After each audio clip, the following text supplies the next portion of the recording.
Hello everyone, welcome back to the Tech Sharmit podcast. Today I'm here with another special guest, Kunal Jain, the founder of Aravali Incubation, joining us from India itself.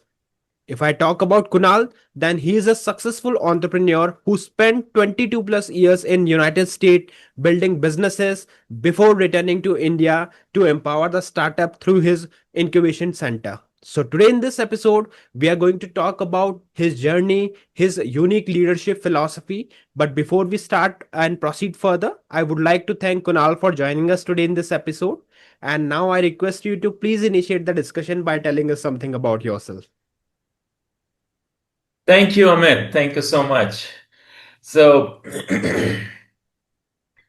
I lived in the States, as you said, for 22 years. I moved there about in 2003. Me with my wife and a 10-month-old son who is now 22 and a half. So then I had my daughter. She was born in 2006. So when I went there, we started a company. We were doing medical billing and coding services for doctors. In those days, internet was barely introduced. It was a little bit mature in US, but not in India. So we started doing some of the outsourcing work using some cheap labor back in India, offshore labor. And that was our business model, take up the consulting orders from the medical practices, doctors' offices, and we started as a transcription company. Okay. So that's how my journey started in the field of healthcare and medical billing and coding and basically healthcare domain in the United States. I can go on and on, but I know there's a limitation of time. So fast forward, I still run that company. It's called Practice Forces. Um, we gave them employment. At one point, we have about 400 people in India, but now we have only 200 people thanks to AI. Actually, we are going to talk about it. Yeah. So that was it. That was the main thing which I did for entire 22 years. But at the same time, I was also associated with my passion always to help out whatever we could for the causes associated with India.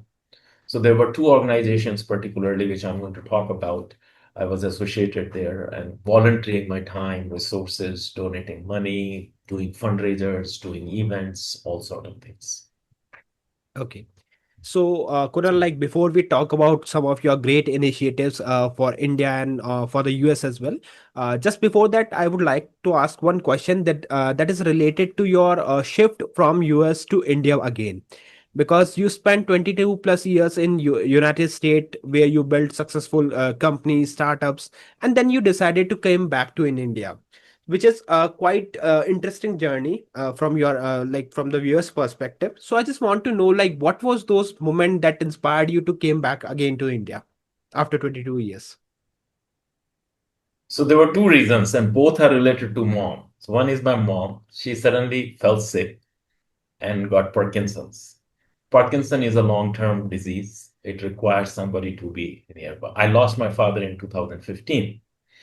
In 2023, I had an opportunity to meet Mr. Modi in Washington, D.C. And I had about 30 seconds of conversation with him, and that changed my complete mindset because at that time I was contemplating whether I should move, I should not move, I should remain there, and then try to manage by hiring a nurse for my mother and all of that. And his one sentence changed the whole thing because I wrote a book on my dad. So he saw that book in my hand. I was giving it to him. And he said, I know him. And I said, yeah, he was probably you know him because he was in jail during the emergency time. So he said, what are you doing here? And I told him the same thing that this is why I'm living here for 20 years. And so he just said that this is the time to India is the country where there is most adventure going to happen in next 20 years. Yeah, so that was the moment, and he it helped. It was not the sole reason, but it helped me make up my mind that I'm already turning 50, and in Hindu Dharma we have something called Vanprastha ashram. So I believe in that, and I said, my personal liabilities and responsibilities for family, both the kids are grown up, they went to college. My wife remained there, and she wanted to just do her own work. And I said, I have to go back. And when I returned back, I found a new purpose. So I tell everybody that, if you, I know there is a question there that when you want to decide you want to come back to India, Hmm. always make sure you have a purpose. So I had dual purpose to basically be a caretaker, full-time caretaker to my mother. She's only 71. I wanted to give her, full emotional support because at this moment, I didn't want to be regretful like I did in terms of my father, because when I lost him, I was not around. Um, but for my mother, I want to be here. So that was the one thing. And then the second thing I decided, because we have most employees here, I said, if I'm going to go back, then I am going to give back to my motherland, whatever the way I can help. So these were the two purposes I had. Okay, so I think this kind of philosophy is something that really sets you apart from other person, because usually we saw that when people get settled in US or maybe in a other foreign country, so they usually avoid to came back and start the startup in India because there are plenty of challenges as well. So like ever you face something that like did you face any kind of regret or someday that no, I think you took the wrong decision and you should not came back to in India. Every day, every day, every day. So every day, every day, this thought comes to my mind. What did I do? I mean, a lot of people told me, like when I was leaving, a lot of people really liked me. So I had a Mhm. lot of community events. Is the light is very low here, but somehow this camera is not working, which is my in camera. But um, so they said, you're not going to stay there for more than 6 months, most of these people. And their thought process comes that, I'm somebody who is very emotional and just going because I wanted to see I wanted to see it's just that I'm emotional about my mom and all. So they were saying, why don't you bring her to US rather than you going back there? You Hmm. have the resources, you can easily afford it. Just have a nurse and she should come here. And I said, no, it's not about her. It's about me, because I don't want to torture her anymore. She's already struggling with Parkinson's. And if I ask her to move back, because of my convenience, it's going to be, it's me who is going to be selfish, not her. So my atma, my soul was not prepared for that. Right. Okay, all right, Kunal. So I think the reason is very self-explanatory, and it really shows the emotions behind your decision that why you chose this path. And still, even after coming back to in India, you are consistent in contributing for the industry in every manner or everything that you are doing. So that's a really inspiring journey. And now like we will talk a bit more about the entrepreneurship mindset, because you have worked in both area like US as well as India. So what do you think, like how it is how it is different mindset in US as well as India comparatively, especially when we talk about the grassroots levels. So I've been working in remote villages in India for last 1.5 year, Mm-hmm. almost. And one thing I realized is the level of education is very low, very, very low when it comes to school systems. My kids grew up in a school in US. So I saw the school system in US from first grade primary care to 12th grade. And I Mm-hmm. saw the college. I myself did a post graduation there, MBA from the University of South Florida. So I saw that system as well. So I saw the entire education spectrum there, how it works. Hmm. It is very, very advanced compared to India, and extremely relevant. Means they talk about, so today, if AI is relevant, they're already teaching AI for past 3 years in their curriculum. Hmm. In India, AI is just being introduced. It's not even taught in Indian curriculum. Our kids don't even have, when I was teaching in remote village here, they don't even have the computer lab yet. Can you believe an Indian government school where millions of money government spends? I don't know where that money goes. Hmm. They have which are leaking, no ACs in the classroom. Rajasthan is extremely hot. Yes. These kids, how they can study under that environment? Think about it. And they are still doing much better considering all these lack of resources. Hmm. So my biggest challenge, and that's what I say, that once you improve the educational environment conditions of these schools and curriculum, nothing can stop the growth of India. That is the biggest bottleneck and biggest difference. In US, any person who gets 12th pass, most of the US is 12th pass. They can Mhm. live a dignified life, very respectful life, if they simply pass 12th and do a job. They can maintain a car, AC home, a nice family life without any problems, with minimum wages. Same dignified life which I was living, my maid was living Hmm. in US. That is the difference. Okay. That's where the mindset comes from. And that mindset reflects because education is good. The standard of education up to 12th grade is extremely good. That builds the mindset. And when that mindset is built, it's very easy to then modify that mindset during the post graduation and graduation and talk about Graduation. entrepreneurship, talk about AI, talk about all the new things going on in the world. That is the biggest gap I find. Yeah, and I also noticed that mostly like students are worried about their jobs. They always try to learn something just because in order to grab the jobs. So they are their mindset is now a bit more towards the job only. That they are not talking about the job creation or opportunity creations. Where in US Yeah, or in India? in India. So in India, like they are So, mostly looking for the job. so I have seen my daughter and my son both studied in the US system. What Mm-hmm. they do, one basic difference between their education system and our education system is they pick up these kids' brain, their teachers. They Okay. know exactly by sixth grade or seventh grade that what is that this kid is good into. Hmm. And they try to promote that skill in that kid. So if somebody is good into music, they promote music. If somebody is good into analytical skills or math, like most Indian kids are extremely genius in math, they That's go and become engineers. Um, those who are good into drama, art, they promote that thing. So their hmm. teachers are extremely involved in day to day life with the kids.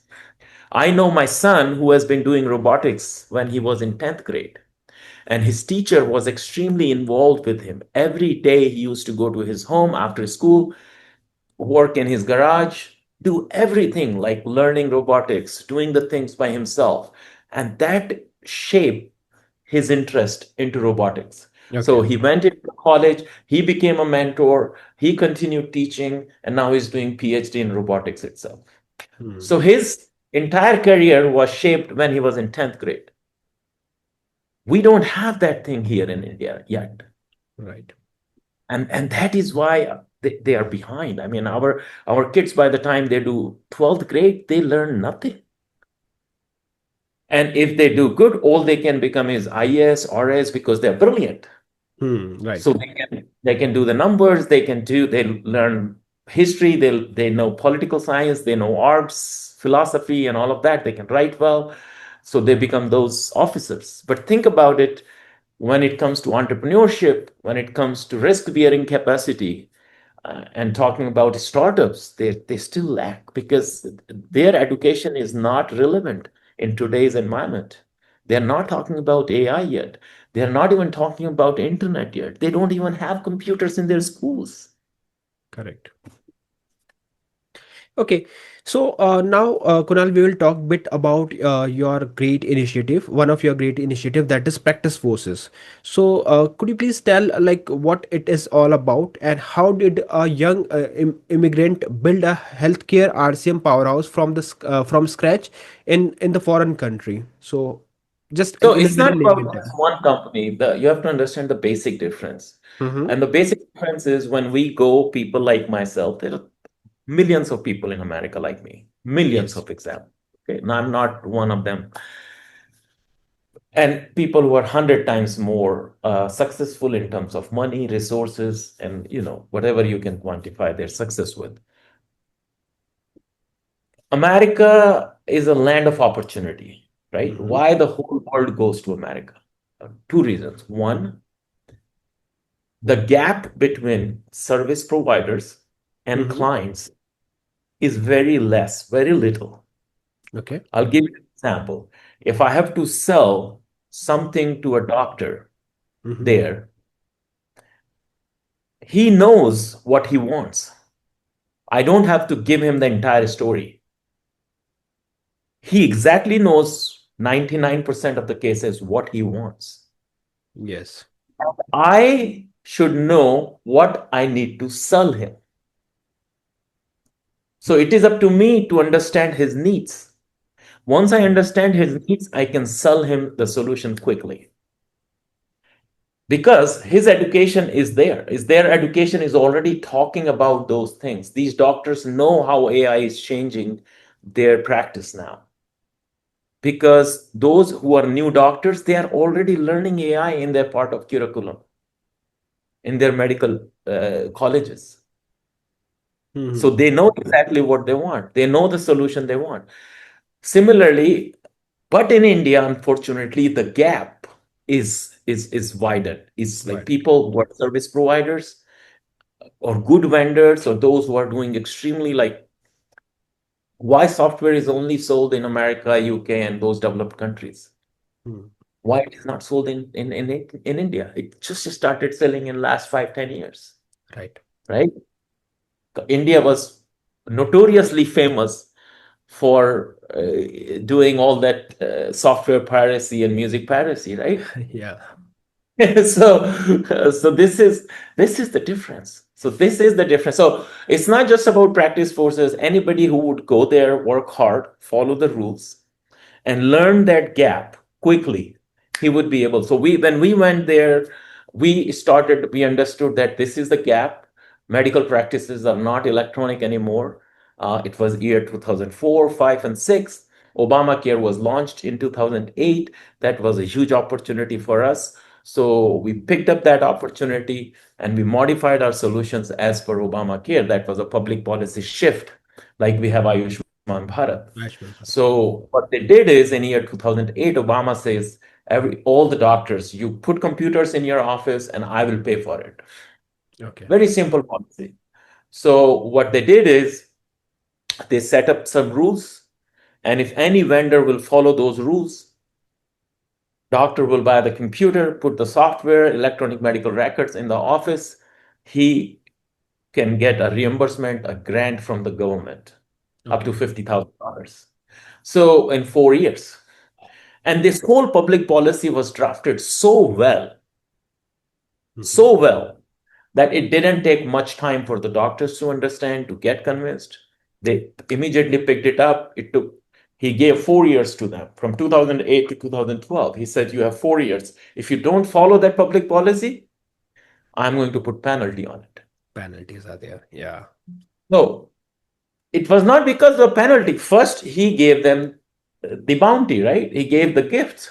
Okay, here's $50,000. Government is paying you. You take it, but do a good job. So we were the vendors. We started providing them softwares. We started doing the billing for them.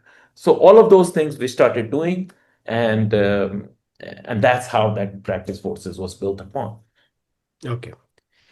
All right. And Kunal, like nowadays you are also contributing in the field of AI. So just for the audience, could you please explain your current role, like how you are contributing I with? launched a new company. Yeah, I launched a new company. It's called HealthBot AI. So it Mm-hmm. basically an AI version of what we were doing at Practice Forces. So Okay. we were doing most of the work manually so far. Now we are basically digitizing it, using the standard processes, converting them into AI. The same thing I'm doing with the medical practices in United States because we know the gap, we know where are the opportunities, what are the processes which we can automate using AI, whether it is in voice, whether it is conversational AI, or so we are using all of those standard AI protocols, standard AI and automating the medical practices, automation. That is what we are doing. So that Okay. is what the health part AI is. Mm. So yeah, and Kunal, like one reason is quite clear that why you chose to came back to India after 22 years. But what was the reason behind choosing the Jaipur as your launching pad? Because there are other It was cities my also. home. Yeah, it was my very obvious. I grew up here.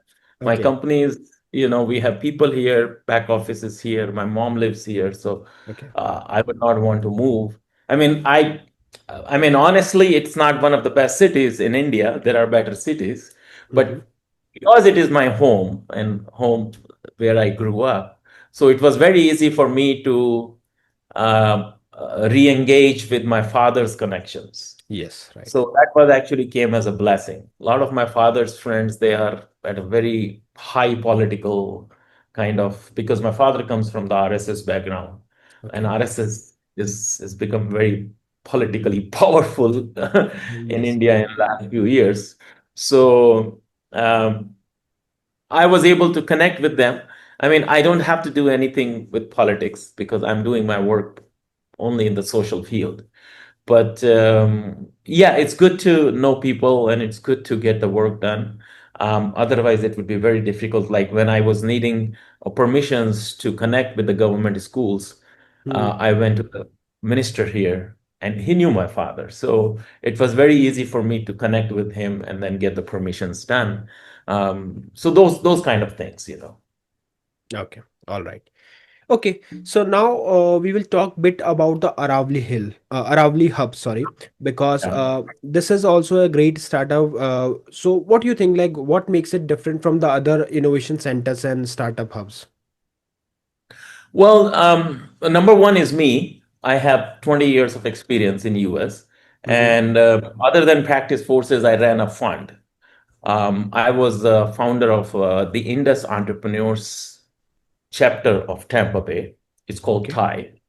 So I founded that chapter and we started a fund to support local startups.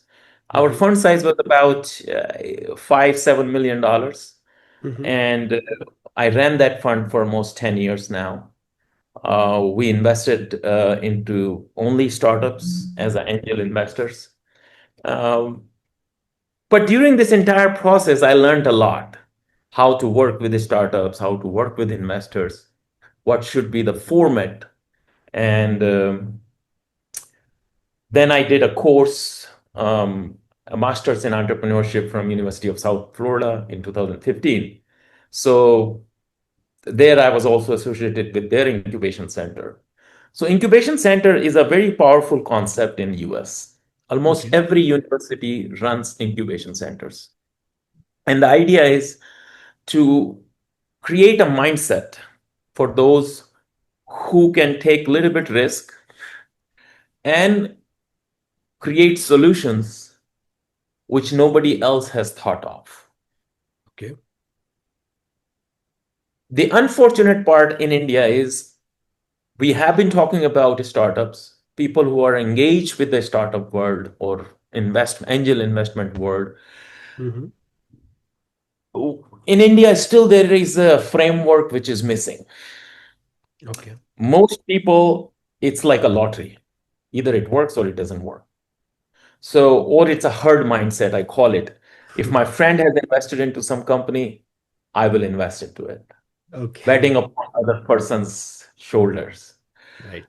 But actually, I learned how to actually, there is a framework.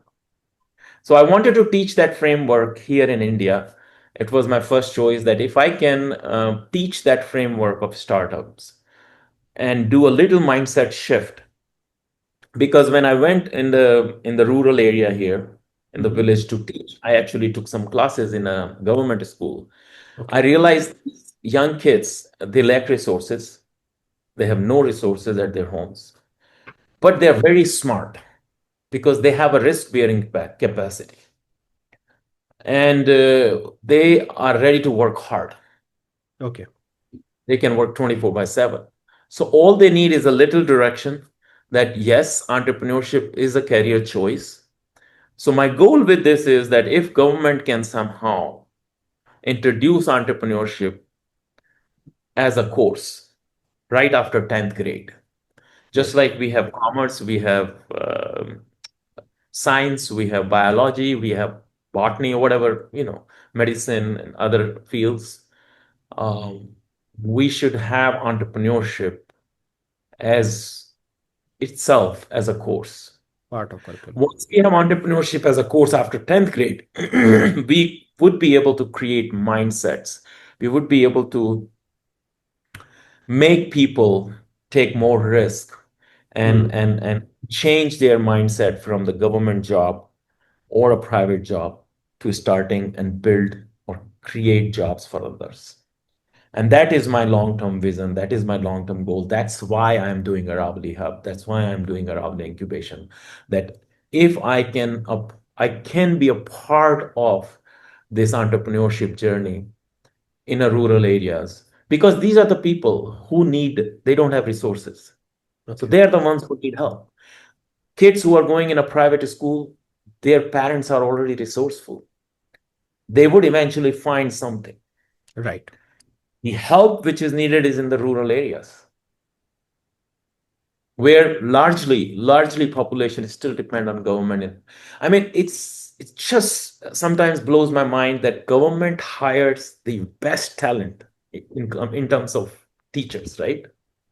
But they have the worst system. Yeah. I mean, it's what a contrast it is. Right. Hire the best teachers, right? Government pays the uh, Wages are best there. best salaries, Yeah. perks, and still these teachers create the worst system. So this needs to change. And Right. this would not be possible just by politicians or bureaucrats. Everybody has to start talking about it. We, like last week, 2 weeks ago, we had 7 kids died in Rajasthan. Yes. A roof collapsed. Can you believe? Nobody noticed in that school that roof was collapsing. It did not collapse, that it was not an aeroplane which fell on the roof, Right. right? The teachers were going there. There was a staff who was managing that building. They were getting paid from that school. And suddenly the roof collapsed. Only children died. Why didn't the master died? Because Hmm. he was not there. How stupid it is. Right. And they are still trying to find people who can be scapegoats, find excuses, who was responsible, who was not responsible. Everybody was responsible. Who was there? Fire everybody from there. Build a new school, hire new staff. But the mindset is not changing. The government mindset has to change. Bureaucrats' mindset has to change. Kids will change their mindset automatically. They are very Definitely. flexible. Children everywhere, whether it's in America or India, they are very flexible. They will change much quicker. Right.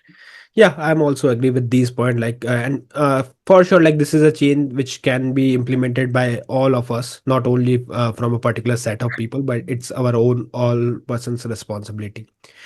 Okay, so Kunal, like throughout your journey, we can see that you have touched so many life with your work, right? But I just want to know, like, who were those key people who have influenced your journey? Who were the key people who have helped you in your days? I have got so many role models in my life, I can tell you. I love role models and I try to follow those people if I can. I can name so many people, but this guy, like in Ekal Vidyalaya, Mm-hmm. uh, he's now 85 years old. His name is Shyam Gupta. He's the founder of Ekal Vidyalaya. Ekal Vidyalaya is the largest private primary care school system in India now. Mm-hmm. And nobody was like aware of it when we started fundraising in US. He came, he lived with me at my home for a couple of days. Very simple guy, but extremely advanced ideas about education, how our kids should have transformational education. Okay. You would never hear about these people. I mean, because these people are silent heroes. Yes. In US, I always like Elon Musk is my role model. I mean, he's an amazing guy. I met both Pichai and Satya Nadella in one of our conferences. I mean, they're great people. I mean, they have so many good ideas which they are transforming the lives of whatever they are touching in some ways. So there is a lot of things which somebody has to learn from these role models. It cannot be just one role model, this and that. But my thought process is if you can pick one or two good things from any one good role model, that would be the best thing to do. Right. Okay. So although like we have plenty of things that we can discuss here in this podcast, but we have limited time. So I would like to ask my last question, and this is related to the Kaushalam Foundation. So could you please tell a bit about this foundation? Like what is the mission and what gaps were there that you are trying to fill upon uh, Yeah. by returning So India? my father name was Kaushal Kishore Jain. Okay. When he died in 2015, and he asked me a day before he asked me this question, and all he asked me on the phone, would you ever come back? That was his last question. And I was like, why he's asking that? Next day he got a heart attack. I could not talk to him again. So it took me about 2 years after his death to form this Kaushalam Foundation. And idea was to basically, whatever the resources we have, additional resources which we are not Mm-hmm. utilizing, whether extra profits in the company, anything extra we have. I just wanted to pour all those resources in the foundation and give back. So Okay. I continue to support a school which my father started. I continue to adopt a class there. We have about class of 65 children there. I have been, for last 10 years, I've been funding that class. Uh, then when I came back, of course, Aravali Incubation was my baby. I started under Kaushalam Foundation. It was Mm-hmm. one of the projects. But the idea behind now, so in a startup world, boy, I was talking about the framework, right? I Right. give you one example. There is Sure. a term called idea discovery. Mm-hmm. What idea discovery does is you try to find your mission, what you want to do, or try to solve a problem, what you want to solve. But you don't know what's the problem you want to solve. So we formed the foundation, but we were not aware what we want to do. We were simply doing the things what somebody asked us to do, donate this, donate that, do this. Now, when I came here, I went to the rural area myself. I visited the government school. I interacted with the students. And in last 6 months, we were able to figure out this is our mission. Problem. Yeah. We want to help these people because they are the people who need help. Correct. And if we can change their lives, nothing like it.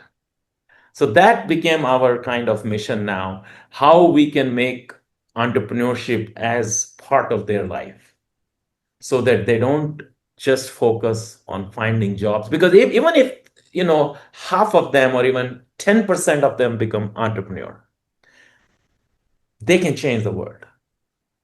But and rest 90% will become at least better employee. Correct. So what we are doing under Kaushalam Foundation, I have launched three programs. One is a 30-day summer camp program. So we provide all the transportation from their home to our company because it was very difficult for us to provide all the tools, computers, AI, internet, ChatGPT at their school. So we Right. opened one floor of my company here. We have a beautiful lab of 120 computers. Hmm. And we said, we are going to open this lab for these kids. Okay. So we bring all these kids to our school, our company. I take the lectures, I teach them the framework. In 30 days, we showed them how to start do the idea discovery, how to do the customer discovery, business model canvas. And these are smart kids. They passed 12th grades, so they are in the transition phase to pick their career to go for, first year in college. So this is Colleges. a perfect timing for them. They wanted to learn how this is done, and some of them are so brilliant, they went ahead, found even a family and friends round. They want to do a, you know little startup, and they already started working on their ideas. That's So great. within 30 days we already had 10 ideas, and these kids, like, if you hear some of their pitches, it boosted their confidence so much, and more than that, it boosted my confidence. So that gave us our mission that, our focus area is going to be always education at this moment, entrepreneurship, and to these kids who are in rural villages where the resources are absolutely nothing, zero Okay. resources, because they are the ones who need most help. Whatever the number of people we can touch using our own resources, having donors, people, grants, government grants, it would help. But this is the mission I'm working on. Okay. All right. So, thank you so much, Kunal, for joining us today in this episode and for sharing about your journeys and for informing us about your great initiative. It was really very nice talking with you, and I'm sure like it will resonate with many other entrepreneurs as well. So, thank you once again for being a part of the show. Thank you. Thank you, Amit. Thank you so much for contacting me.